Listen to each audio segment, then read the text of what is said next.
चलिए, बहुत प्यारा सा एक देहाती कजरी गीत है और एक पत्नी अपने पति से क्या कहती है, आप लोग सुनिएगा। और रिक्वेस्ट है, आप लोग बुरा मत मानिएगा, ये हंसी मजाक कजरी गीत है। तो चलिए सुनो, करते हैं।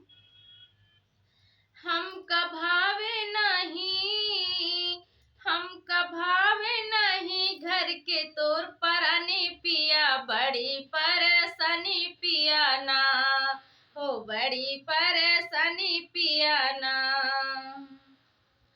सास नहीं मन के, ससुर नहीं मन के, सास नहीं मन के, ससुर नहीं मन के, नहीं मन के कोई परानी पिया, बड़ी परेशानी पिया ना, हो हमका भावे नहीं, घर के तोर परानी पिया, बड़ी परेशानी पिया ना।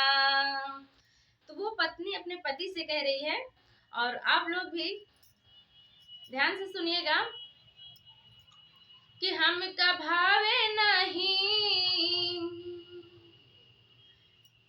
सास काहे अपनी करेला मन मानी, सास काहे अपनी करेला मन मानी, हम तो बैठल रही मन मार के, बड़ी परेशान के पिया, हमका भावे नहीं, घर के तोर परानी पिया, बड़ी परेशानी पिया ना।